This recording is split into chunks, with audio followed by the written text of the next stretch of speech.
This is our power steering differential machine. Just to give you a quick overview of this machine, your switches on the front here operate the differential side of this machine. Just remember that when you're doing a differential service, it's got ball valves on the end of the differential hoses here. Before you close these ball valves, shut whatever pump off here with your switches here, rather than closing the ball valve. If you just close the ball valve, it's got a pressure relief cutoff switch inside the machine that you'll cut that off like that to protect the pumps. So just to give you that little heads up to begin with. Once again, laminated sheets come with this machine also to give you basic operation and overview of what to do. Power steering side has a filter right here.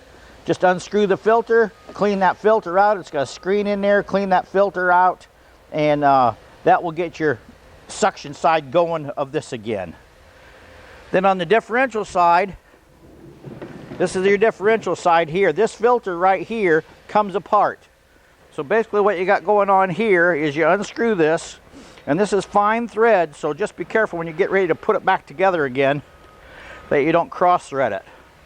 But this is a magnetic housing that catches all your hardened steel that comes in from your ring gears, spider gears, whatever.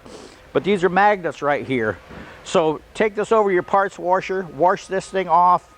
Don't rub your finger on it because that hardened steel will embed into your finger.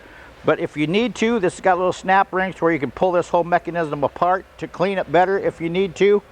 You won't need to clean this too horribly often, but I just wanted to bring that to your attention just in case your machine won't suck. That's what you'd have to do to clean that out.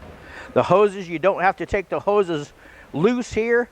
The hoses themselves, I usually spin this end, and I spin the hose on this. I just spin the hose as I'm taking this off so it doesn't knot up.